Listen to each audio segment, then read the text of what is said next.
말씀을 함께 나누기 전에 먼저 함께 기도문을 하나 좀 읽어보려고 합니다. PPT 한 장 넘겨주시면 여러분의 시력 테스트를 한번 해보겠습니다. 거의 안 보이시죠? 그렇죠? 예. 이 기도문을 우연히, 그러니까 제가 쓴 기도문은 아니고요. 우연히 이 기도문을 발견했는데 너무나 마음속에 감동이 와서 이 기도문을 함께 읽고 오늘 말씀을 함께 나누려고 합니다. 보이지 않을 거라고 거의 생각이 들기 때문에 귀 기울여서 귀로 들어주시면 될 것 같아요. 나중에 제가 유튜브로 올릴 때는 이 기도문을요 유튜브 밑에다가 써놓도록 하겠습니다. 함께 읽거나 아니면 제가 읽는 이 기도문에 귀를 기울여주시기 바랍니다. 성경 안에서 저희를 친절히 만나주시는 하나님, 넘치는 성령의 빛으로 제 눈을 열어주시어 당신의 빛을 보게 하소서. 저의 귀를 열어주시어 당신의 말씀을 듣게 하시며 제 마음을 열어주시어 당신의 생명을 받아 안게 하소서. 그리하여 말씀의 신비가 얼마나 넓고 높고 깊은지 깨달아 알고 인간의 모든 지식을 초월한 그리스도의 사랑에 대한 뜨거운 감동으로 저의 모든 일상생활 가운데 새로운 기쁨과 당신의 능력이 빛나게 해 주소서. 모든 형제 자매와 함께 당신의 영광을 찬양하게 해 주소서. 예수님의 이름으로 기도합니다. 아멘. 오늘 함께 읽었던 그리고 함께 낭독했던 이 기도 중에 특히 성경 안에서 친절히 만나 주시는 하나님, 이 표현이 참 감동적으로 다가와서요. 이 표현 때문에 함께 나누고 싶어서 굳이 이 시간에 함께 읽었습니다. 오늘 함께 말씀을 나누면서 저와 함께 친절하신 하나님을 성경에서 만나는 은총의 시간이 되기를 소원합니다. 지난주 역대기 첫 번째 시간을 가지면서 열왕기와 역대기를 비교했던 것들 거의 다 지금은 기억의 저편에 다 계시죠. 그래서 먼저 복습을 먼저 하고 오늘의 내용 족보에 대한 이야기를 좀 함께 나눠보려고 합니다. 복습을 하려고 하는데 프린터를 보게 되시면 처음에 갑자기 머리가 지끈지끈거리는 우리가 옛날 국사 시간에 배웠던 삼국사기라는 책과 삼국유사라는 책의 사진을 올려놨습니다. 자, 제가 지금 삼국사기와 삼국유사를 아주 짧게 설명을 할 텐데요. 이것을 설명을 듣는 순간에 여러분의 머릿속에 열왕기와 역대기와 관련되어 있는 그 내용들이 떠오를 거예요. 그래서 먼저 삼국사기와 삼국유사를 먼저 소개해 보려고 합니다. 삼국사기와 삼국유사는 동일하게 고려시대 때 써졌어요. 고려시대에 써졌고요. 삼국사기가 먼저 써졌습니다. 삼국사기는 약 1100년대 때 김부식에 의해서 쓴 삼국에 대한 이야기예요. 자, 그런데 중요한 것은 삼국유사예요. 삼국유사는 삼국사기가 써진 다음에 약 150년 정도가 흐른 다음에 동일한 고려시대이지만 150년 정도가 흐르고 나서 써진 것이 삼국유사입니다. 근데 이 삼국유사에 이 유자가 한번 기억해 볼 만해요. 이 유자가 어떤 유자냐 하면 빠질 유자예요. 그래서 삼국유사는 삼국사기에서 빠진 내용의 역사를 기록한 책, 이게 삼국유사입니다. 뭔가 좀 지난주에 생각을 더듬어 보면 뭔가 공통된 생각들이 떠오르지 않으시나요? 또 삼국유사가 언제 써졌냐면요, 고려가 몽골의 지배를 받을 때가 있었잖아요. 몽골의 지배와 간섭을 아주 많이 받을 때 삼국유사가 써졌어요. 그래서 삼국유사를 통해서 뭘 얘기하고 싶었냐 하면 우리 고려인들은 아주 전통에 있는 아주 위대한 역사를 갖고 있는 한민족이다. 이것을 삼국유사에 쓰고 싶었어요. 그래서 삼국사기에 없던 내용이 하나 들어갑니다. 삼국유사예요. 어떤 내용이 들어갈까요? 한민족이 최초에 생겼던 그 역사, 누구죠? 당군의 이야기가 들어가요. 그래서 우리가 대한민국을 이야기할 때 우리 당군의 시조부터 이야기하잖아요. 그래서 바로 그게 삼국유사입니다. 자, 그러면 머릿속에 혹시 떠오르십니까? 열왕기하고 어떤 책하고 같은 것 같고, 그 다음에 역대기하고 어떤 책하고 유사합니까? 좀 떠오르시면 참 좋겠어요. 열왕기는 지난 시간에 이렇게 이야기했죠. 과거의 역사를 반성하는 책이었다. 그렇죠? 그리고 역대기는 어떤 책이라고 그랬죠? 지금의 하나님께서 지금의 그 가나안 땅에 들어와서 피폐화되어 있는 가나안 땅에서 민족의 정체성을 찾기 위해서 바로 썼던 것이 역대기다. 그래서 역대기의 처음은 어디서부터 나온다? 아담의 이게서부터 나온다. 이런 이야기를 지난 시간에 했습니다. 그래서 우리 기억을 더듬으면 역사를 이렇게 쓰는 방식들이 있구나. 이것은 성경뿐만 아니라 온 인류가 역사를 썼던 방식들이 있구나라는 것을 함께 좀 생각해보고자 또 복습하고자 이 내용을 잠깐 다뤘습니다. 자, 구약의 역사서는요 몇 개가 있을까요? 우리 한 번쯤은 들어봤죠. 구약의 역사서는 몇 개입니까? 12개입니다. 아주 친절합니다. 모세오경은 5권이고 역사서는 12권입니다. 시가서라고 하는 것은 몇 개가 있을까요? 시가서는 시를 이야기하죠. 5개입니다. 자, 예언서 중에서 내용이 긴 대예언서는 몇 개 있을까요? 5개가 있어요. 그 다음에 굉장히 분량이 작은 소예언서가 있거든요. 몇 개가 있을까요? 12개가 있어요. 그래서 구약 성경은 전체 39권이지만 참 공교롭게도 또 하나님의 은혜로 5과 12 이 두 가지 숫자로 그 권들이 결정되어져요. 그 중에서 역사서는 12권이 보통 12는 이제 12지파와 온 백성을 의미합니다. 이제 역사서는 이스라엘의 역사에 대한 이야기인데요. 열왕기 같은 그 관점으로 썼던 역사서들이 있어요. 자, 프린터를 보시면 거기에 제가 이렇게 좀 어려운 말을 썼습니다. 신명기적 역사서 이렇게 굉장히 어렵고 내일이 아니죠. 이 시간이 지나자마자 잊어버릴 듯한 그 내용이지만 신명기적 역사서 그러면 열왕기를 떠오르시면 돼요. 이 내용은 뭐냐하면 왜 우리가 망했냐? 왜 우리가 망할 수밖에 없었냐? 그 내용을 담고 있는 것이 신명기적 역사서입니다. 그래서 그 내용은 우리가 왜 약속의 땅을 잃어버렸냐? 왜 하나님께서 우리를 떠나섰느냐? 바로 그 내용을 다루고 있는 것이 여호수아, 사사기, 사무엘서, 열왕기서입니다. 자, 그것에 대해서 이 역사서들은 어떻게 대답을 할까요? 너희들이 왜 약속의 땅을 잃어버렸냐라는 질문에 이렇게 대답을 합니다. 너희가 죄를 지었기 때문에 그렇다. 왜 하나님께서 우리를 떠났냐라는 질문에 이 사람들은 이렇게 대답합니다. 하나님이 너희를 떠난 것이 아니라 너희가 하나님을 떠났다. 이것이 바로 신명기적 역사서. 우리가 열왕기, 여호수아, 사사기, 사무엘서는 그러한 관점으로 역사들을 기술하고 있어요. 그래서 이것은 내용이 굉장히 통일적입니다. 자, 그런데 역대기는 어떨까? 역대기적 역사서는요, 역대기 상하와 에스라, 느헤미야를 얘기해요. 그 내용은 이거예요. 낯선 땅에 와서 이 낯선 땅에 서 있는 우리는 도대체 누구인가? 지금 이 역대기를 썼던 이 배경은요, 가나안 땅을 평생 한 번도 보지 못했던 사람들이었어요. 바로 제2의 성전을 짓고 나서도 많은 시간이 지났기 때문에 가나안 땅에서 태어났던 사람은 다 죽고요, 저 이방 땅 페르시아 바벨론에서 태어났던 사람이에요. 근데 그들이 가나안 땅에 가서 성전을 짓고 봤는데 아무것도 좋아지는 것이 없는 거예요. 그리고 그들은 스스로 생각하는 거죠. 이 낯선 땅에 도대체 우리는 왜 있냐? 이 낯선 땅에 서 있는 우리는 도대체 누구인가? 이것이 바로 역대기의 질문이었어요. 그것에 대해서 하나님께서 어떻게 대답해 주십니까? 너희는 하나님께서 창조한 그 피조물이다. 이게 아담이죠.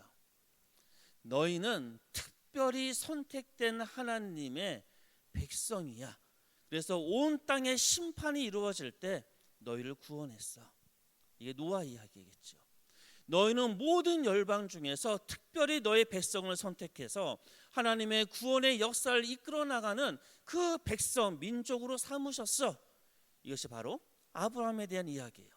그래서 역대기를 시작하면서 제1장에 어떤 이야기가 나오냐 하면요, 바로 족보가 나오는데 그 내용이 아담의 이야기, 아담의 족보, 노아 이름, 아브라함의 이름, 그다음에 마지막에 야곱의 이름이 나와요. 근데 이 야곱의 또 다른 이름이 뭡니까? 이스라엘이죠. 그래서 이스라엘이라고 표현이 되어집니다. 이렇게 역대기는요, 특별한 하나님의 관심 속에 그 내용이 써졌습니다. 이제 본격적으로 오늘 이 페이지에 역대기의 내용을 함께 다루려고 해요. 자, 이 페이지를 펴시고요. 자, 이제 역대기의 전체 맥을 머릿속에 그리셔야 돼요. 누차 말씀을 드리지만 성경을 구절 하나의 은혜 받는 것은 하나님의 은혜입니다. 하지만 우리가 정말로 조심해야 될 것은 성경을 맥락 전혀 관계없이 그 단어만 아니면 그 구절만 따와가지고 그것을 마치 하나의 신앙의 완전히 신앙의 불변의 법칙처럼 이해하게 되어지면 거기에서 이단과 잘못된 아주 편협한 그리고 교만한 그런 신앙들이 형성이 되어져요. 그래서 반드시 성경은 맥락을 잡으셔야 돼요. 큰 틀을 아셔야 됩니다. 큰 틀을 알게 되면 그 틀 안에 하나님께서 어떠한 메시지를 주고 있는지를 우리는 발견할 수가 있어요. 그래서 모든 성경을 시작을 할 때 반드시 맥잡기가 있어야 됩니다. 자, 우리 표를 보시면 역대기는 크게 어떻게 나눠지죠? 역대상과 역대하로 나눠지죠. 자, 그런데 그 내용은 크게 사실 두 가지예요. 족보 이야기가 하나 앞에 나오고요. 9장까지요. 그리고 나머지 10장부터는 어떤 내용이냐면 다윗 왕조에 대한 이야기예요. 사실 아주 간단합니다. 그러니까 역대기에 뭐 다양한 왕들이 막 나오잖아요. 하지만 다 다윗의 자손들이잖아요. 그래서 족보와 다윗 왕조에 대한 이야기다. 역대기는 어떤 내용이라고요? 족보가 나오고 다윗 왕조가 나온다. 이렇게 먼저 기억하시면 됩니다. 그런데 왜 하나님께서 역대기를 시작하면서 그렇게 재미없고 지루한 아무런 의미가 없는 아주 무의미하게 보이는 그 족보의 이름을 막 나열을 했을까요? 왜 그것도 1장부터 9장에 이르기까지 굉장히 많은 분량을 주면서 왜 하나님께서 굳이 족보를 이야기했을까요? 그것은 아까 말씀드렸던 것처럼 어떤 내용이죠? 너희는 특별한 선택된 백성이야. 그것을 말하기 위해서 하나님께서 이 족보의 내용을 이야기합니다. 너희는 특별히 선택된 민족이야. 그리고 내가 너희를 회복시킬 거야. 이게 족보를 주신 이야기거든요. 그리고 이 회복의 시작의 장소는 어딜까요? 너희가 진정 영적으로 너희가 회복되기 위해서 너희 회복의 그 장소는 성전이야. 이게 역대기의 내용이에요. 그래서 아까 다윗 왕조에 대한 이야기라고 그랬죠. 앞에가 족보가 나오고 뒤에가 다윗 왕조에 대한 이야기인데 다윗의 이야기의 핵심의 포인트는 뭐냐면요. 거기 프린터를 보시면 주제라는 부분에 있어요. 아니 구분이라는 부분에 있습니다. 성전의 건축을 준비하고 있어요. 다윗은요. 솔로몬의 이야기의 핵심은 뭐냐면 성전의 건축이었어요. 그리고 나머지 이제 분열 왕국, 나머지 왕들에 대한 이야기는 뭐냐면 이 성전의 오염에 대한 이야기예요. 그래서 이 역대기는 지난주에 우리가 함께 이야기했던 것처럼 성전이 자주 나온다 그랬잖아요. 하나님께서 하나님의 백성을 회복시키시는데 바로 족보를 통해서 너희가 비록 죄를 지었을지라도 나는 너를 포기하지 않고 너희를 회복시킬 거야. 족보를 통해서 그렇게 우리에게 말씀을 하시고 그 다음에 성전을 통해서 너의 그 회복의 자리는 바로 성전이 될 거야. 그래서 내가 너희를 특별히 세울 거야. 회복시킬 거야. 이것이 바로 역대기의 가장 핵심적인 내용입니다. 자, 그 중에서 오늘 이제 특별히 족보에 대한 이야기를 아주 좀 자세하게 다룰 겁니다. 사실 저하고 오늘 이제 그 역대기 1장부터 9장까지 다 살펴볼 거예요. 다 살펴볼 텐데 제가 이렇게 살펴보는 이유는 다음에 그럴 기회가 없을 거예요.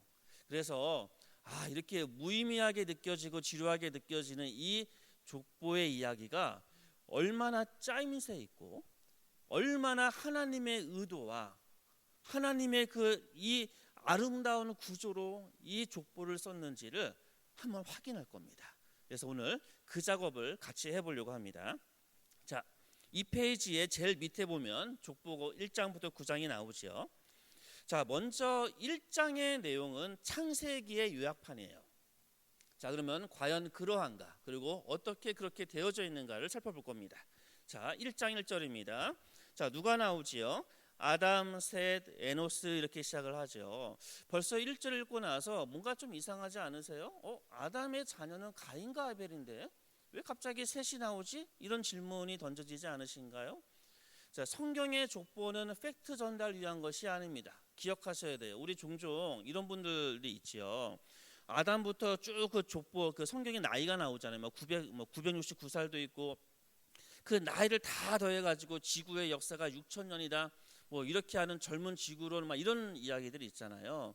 그런 이야기를 들으시면요, 그냥 흘겨 들으세요. 말도 안 되는, 정말로 말도 안 되는 이야기입니다. 그리고 그 이야기의 시작은 사실 안식일 교회, 이단이라고 일컬어지는 안식일 교회에서부터 파생되기 시작했던 이야기가 그 이야기예요. 근데 그게 생각보다 한국 교회에 영향을 많이 주고 있긴 합니다. 어쨌든 족보에서는요, 과감하게 생략할 것을 생략을 해요. 그래서 아담과 셋 사이에 가인과 아벨이 생략되어 있잖아요. 그렇죠? 그리고 셋을 낳고 에노스 때 하나님의 이름을 부르지요. 그리고 나서 4절에 보면 자, 노아, 셈, 자, 노아 이름이 나오고 노아의 자녀가 누구죠? 셈, 함, 야벳 이렇게 나와요. 자, 따라오고 계시죠? 자, 그 다음에 5절을 보면 누구의 자손이 나옵니까? 야벳의 자손이 나와요. 그렇죠? 아까 노아의 자녀에 누구 있었죠? 셈, 함, 야벳이었죠. 자, 그 다음에 소개되어지는 그 족보의 이름은요, 거꾸로 가요. 자, 노아의 자녀 셈, 함, 야벳 중에서 야벳을 먼저 얘기해요. 자, 그 다음에 8절입니다. 잘 따라오셔야 돼요. 오늘이요. 어렵습니다. 8절 보면 누가 나오죠? 함의 자손이 나와요. 찾으셨어요? 자, 그 다음에 17절에 보면 누가 나오지요? 17절에 셈의 자손이 나와요. 그러면 벌써 우리는 느껴지죠. 아담을 이야기하고 하나님께서 구원했던 노아를 이야기하고 이제 본격적으로 노아의 다양한 자녀들이 나오기 시작하잖아요. 노아의 셈, 함, 야벳이 있는데 야벳의 자손을 먼저 얘기하고 함 자손을 얘기하고 나서 그 다음에 셈 자손, 가장 중요한 이 셈 계열이 나중에 다윗과 메시아의 계열이 됩니다. 셈 자손을 마지막에 다뤄요. 근데 이 패턴이 동일하게 그렇습니다. 자, 이제 셈의 자손의 17절에 나오고 나서 쭉 셈의 자손의 이야기를 쭉 가다가 누가 나올까요? 27절로 가보세요. 누가 나오죠? 아브라함이 나와요. 아브라함. 이게 셈의 계열에서 나오는 겁니다. 자, 잘 찾아오셔야 돼요. 자, 요쯤에서 되게 졸리시죠? 네, 그래서 우리 몸을 잠깐 피시고 왜 이렇게 어렵게 근데 한번 하셔야 됩니다. 오늘 이렇게 말씀을 되게 준비하면서 고민을 많이 했어요. 굉장히 어려운 내용이지만 그럼에도 불구하고 한번 확인해서 성경이 대충 써진 게 아니다.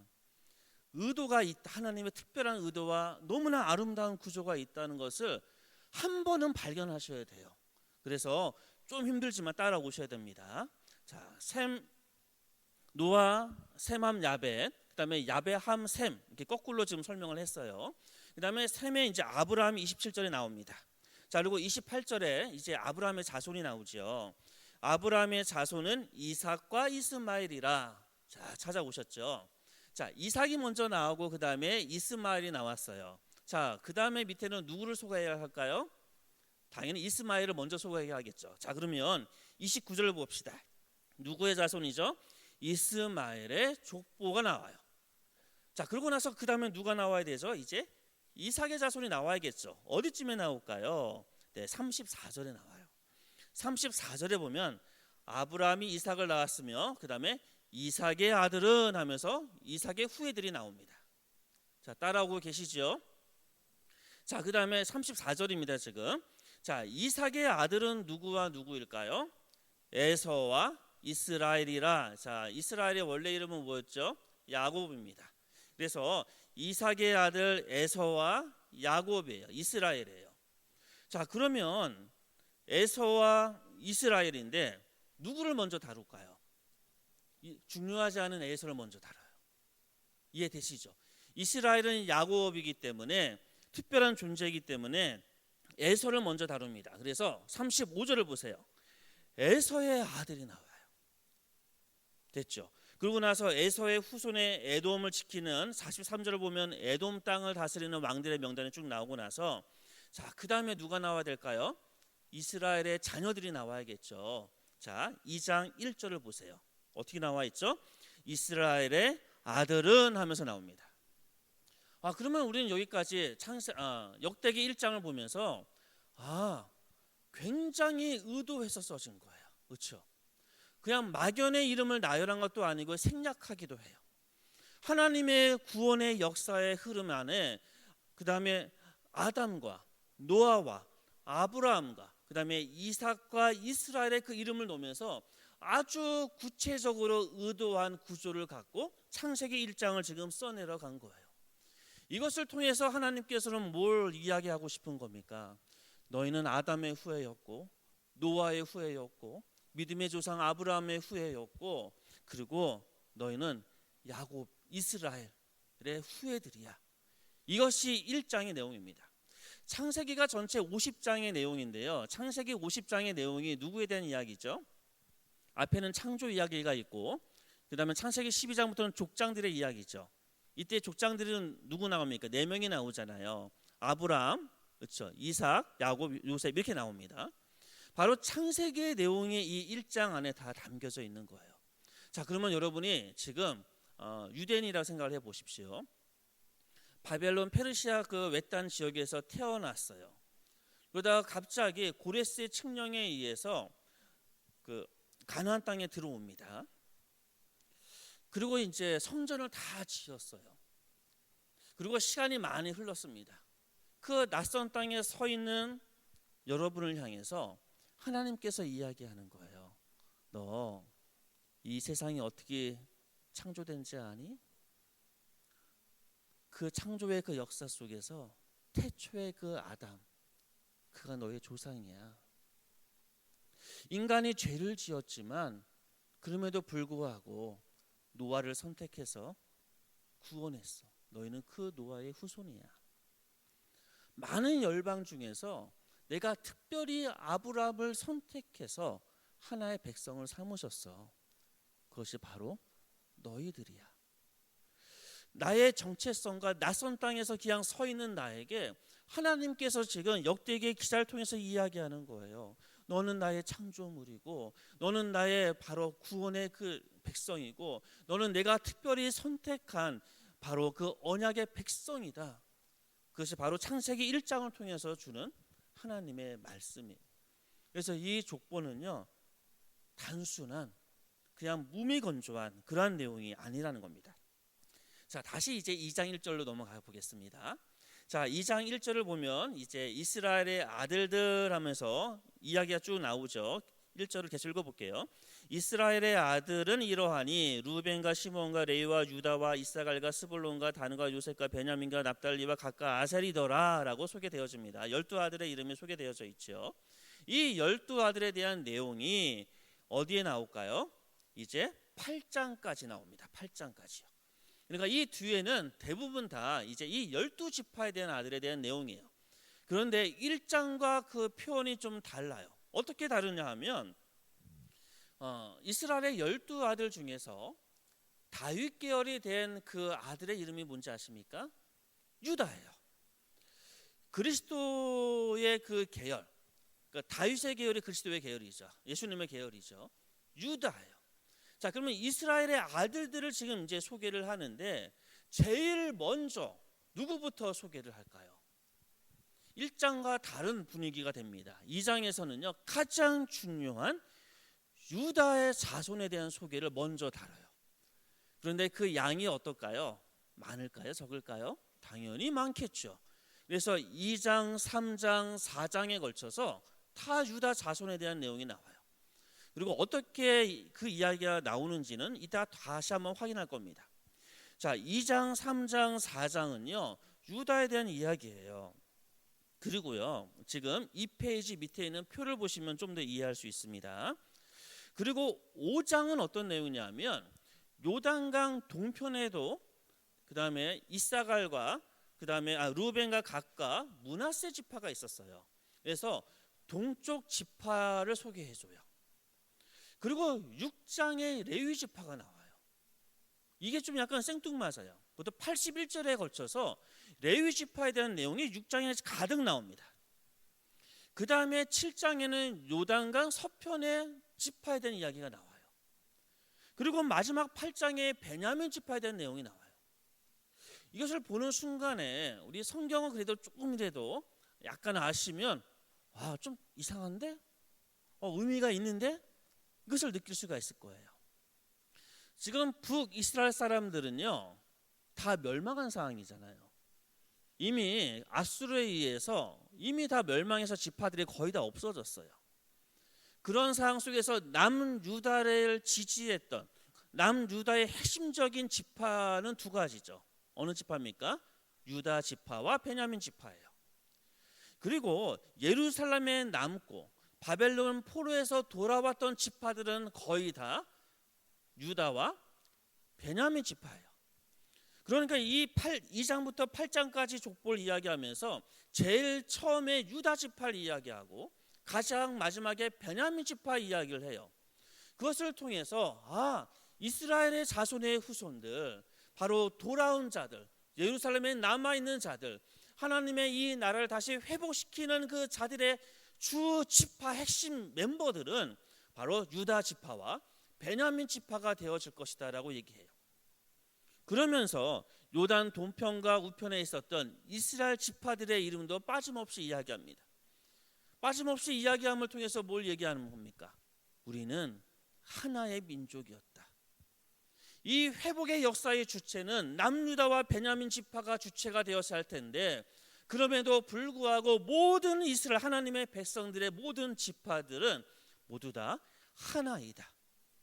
그리고 그 모든 지파의 그 중심에 6장에 누가 나옵니까? 성전을 담당하고 성전을 섬겼던 레위 지파 이야기를 통해서 그 중심에 다시 성전을 갖다 놓는 거예요. 그래서 이렇게 족보는요 굉장히 읽을 때 단순해 보이지만 철저하게 역대기의 기자는 의도를 갖고 그 내용을 썼다는 거예요. 자, 이제 한 장을 더 넘겨서 3페이지를 보겠습니다. 제가 설명드렸던 거를요 다 표로 만들었어요. 다 표로 만들었으니까요 나중에 이 표를 보시면 이게 이해가 되실 겁니다. 그래서 설명을 하지 않을 겁니다. 3페이지 밑에 있는 유다 족보만 잠깐 보겠습니다. 또 머리가 아파지려고 그러죠. 또 복잡해요. 그럼에도 불구하고 한 번은 합시다. 한 번은요. 자, 유다의 후손이 소개되어지는데, 자, 2장 3절로 넘어갑니다. 역대상 2장 3절을 한번 펴보십시오. 네, 이제 거의 고지에 다다랐습니다. 자, 2장 3절을 보시면 유다의 아들은 에르와 오난과 셀라니라고 되어져 있죠. 그 다음에 4절을 보세요. 유다의 며느리 다말이 유다에게 베레스와 세라를 낳았다. 그래서 유다의 후손 5명의 이름이 소개되어지고 있어요. 그래서 그 표에다가 제가 표시했습니다. 에르, 오난, 셀라, 베레스, 세라입니다. 자, 표를 보시면 아시겠지요. 혹시 이 에르는 창세기에 엘이라고 표현되어져요. 그래서 이게 엘하고 결혼한 사람이 누구죠? 다말이죠. 네, 다말하고 결혼했는데 엘이 죽었지요. 그래서 그 둘째 아들 오난에게 결혼시켰지만 오난이 그 형의 그 후손 있는 것을 거부했기 때문에 오난도 죽임을 당합니다. 나중에. 자, 그 다음에 이제 이 유다가 그 며느리 다말을 취해서 두유를 낳죠. 베레스와 세라를 낳습니다. 자, 베레스와 세라를 낳는데 그 중에서 자 베레스 계열로 누가 나옵니까? 다윗이 나와요. 그래서 베레스가 강조됩니다. 자, 베레스의 자녀 중에 헤스론이 있어요. 그래서 B를 보시면 헤스론 하면서 가로 열고 베레스의 아들이라고 표현했습니다. 헤스론의 아들이 나오고요. 람이 나오거든요. 람의 후손에 대해서 나와요. 근데 이 람의 계열에서 누가 나옵니까? 다윗과 메시아가 나옵니다. 자, 그러고 나서 이제 CDC 헤스론의 아들 그 이름이 쭉 소개되어지고 나서 B'를 보시면 헤스론의 아들 람의 후손이 나와요. 그리고 마지막에 유다의 후손이 나옵니다. 제가 빨간색으로 표시를 해놨습니다. 이것을 보는 순간에 뭐가 느껴지시나요? 유다의 족보도 다윗과 예수님을 향해서 초점이 맞춰져 있구나. 다윗과 예수님, 특히 다윗을 강조하기 위해서 이 유다의 족보가 이렇게 구조를 만들어서 써져 있구나. 그것을 발견할 수 있는 겁니다. 자, 이것을 통해서 우리는 이제 깨닫게 되어지죠. 족보가 아주 섬세하게 다뤄지고 있다. 족보가 아주 매우 주의 깊게 의도를 갖고 신학적인 뜻을 갖고 다뤄져 있다. 근데 그 핵심의 포인트는 뭡니까? 다윗 가문에게 집중되고 있다는 거예요. 그리고 다윗의 무엇을 통해서 다윗의 이 언약, 성전의 이 회복을 통해서 하나님께서 회복시킬 것이다 라는 그 메시지를 우리에게 주는 겁니다. 성경에는요, 이제 다 끝났습니다.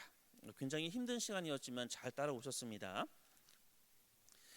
성경에는 여러 가지 족보들의 내용이 있습니다. 가장 유명한 족보는 이제 창세기의 족보지요. 그다음에 두 번째로 아주 유명한 족보가 오늘 함께 다뤘던 역대기의 족보입니다. 그리고 나중에 이제 마태복음에 가게 되어지면 또 누가복음에 가게 되어지면 이제 예수님의 족보가 이제 마지막으로 나오게 됩니다. 성경에는 이렇게 다양한 족보를 우리에게 주고 있어요. 그것을 통해서 하나님의 마음은 어떤 마음일까요? 자, 오늘 이야기하고자 했던 핵심적인 내용은 바로 이겁니다. 왜 하나님께서는 이렇게 성경 속에 정말로 우리에게 의미 없어 보이는 족보의 내용을 담아두셨을까? 그것도 성경의 가장 첫 번째인 창세기와 신약의 가장 첫 번째인 마태복음에, 그리고 역사서인 역대기에 왜 이렇게 족보를 담아두셨을까? 하나님의 의도와 뜻은 무엇일까? 자, 4페이지 마지막 박스에 제가 하나의 글을 써놨습니다. 오늘 이 글로 설교의 결론을 내리고자 합니다. 제가 읽어드릴게요. 성경에서 족보가 알려주는 것은 하나이다. 그럼에도 불구하고 하나님의 축복은 떠나지 않았다. 이렇게 재미없는 족보의 이야기의 결론은요, 너무나 은혜스럽습니다. 아무리 너희가 죄를 지을지라도 하나님의 사람에게 하나님의 축복이 떠나지 않을 거다. 역대기의 이 족보의 말씀을 통해서 너희가 그 낯선 땅에서 마치 버려진 사람처럼 그렇게 서 있을지라도 너를 향한 나의 축복은 멈추지 않을 거다. 나라가 완전히 멸망하고 나서 이제 신약의 시대에 와서 마태복음과 누가복음의 족보를 통해서 우리 하나님께서 이야기하시는 거예요. 너희가 지금 로마의 지배를 받고 있을지라도, 세속의 권력의 지배를 받고 있을지라도 그리스도 예수를 너의 족보 안에, 예수님을 너에게 주어서 하나님의 그 축복을 떠나지 않게 할 것이다. 우리가 역대기의 족보를 읽으면서 이 하나님의 마음을 좀 깨달았으면 좋을 것 같아요.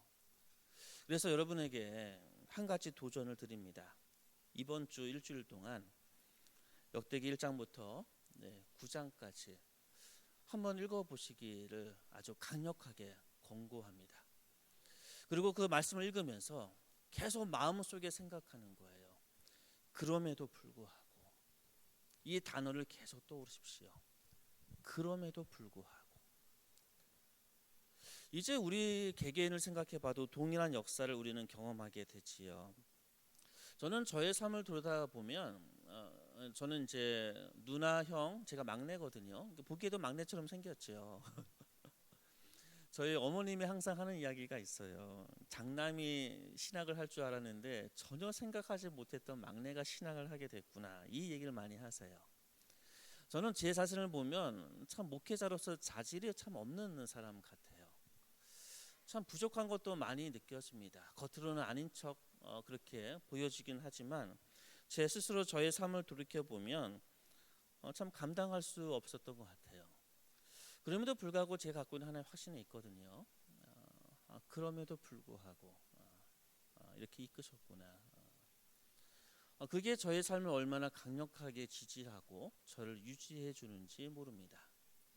이거는 비단 저만의 이야기는 아닐 거예요. 그렇죠? 우리 그 장로님, 권사님, 집사님, 나의 삶을 잠깐만 돌이켜 봐도 그의 사랑 받기에 솔직히 감당할 수 없잖아요. 우리는 우리 스스로 알잖아요. 얼마나 형편없는 존재였는지.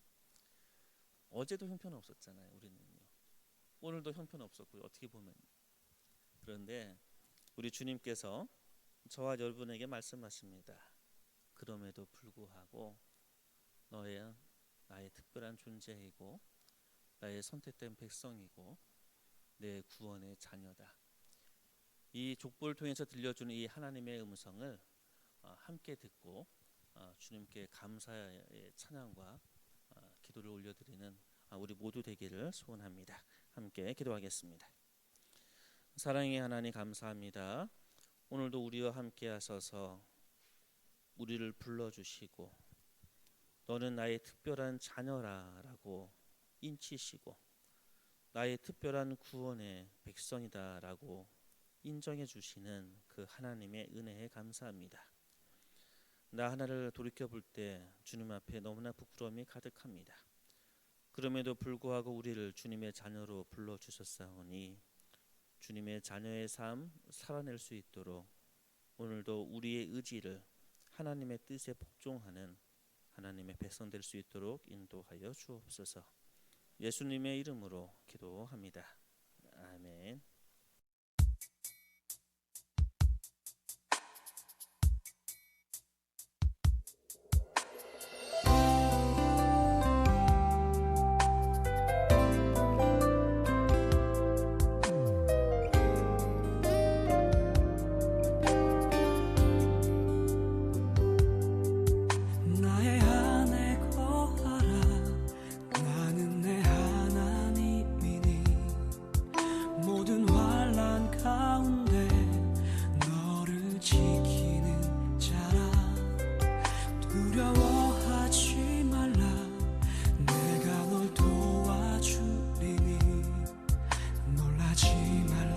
내 손 잡아주리라. 내가 너를 지명하여 불렀나니 너는 내 것이라. 내 것이라. 너의 하나님이라. 내가 너를 보배롭고 존귀하게 여기노라. 너를 사랑하는 내 여호와라. 나의 안에 거하라. 나는 내 하나님이니 모든 환난 가운데 너를 지키는 자라. 두려워하지 말라. 내가 널 도와주리니 놀라지 말라. 내 손 잡아주리라. 내가 너를 지명하여 불렀나니 너는 내 것이라. 내 것이라. 너의 하나님이라. 내가 너를 보배롭고 존귀하게 여기노라. 너를 사랑하는 내 여호와라.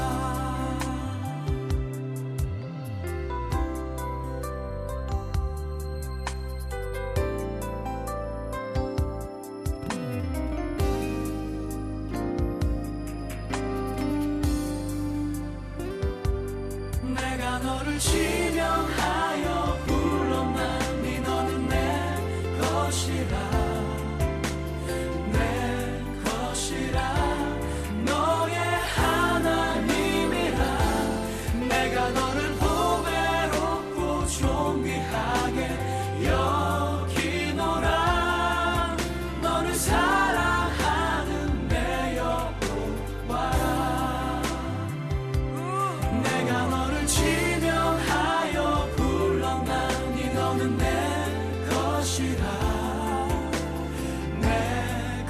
것이라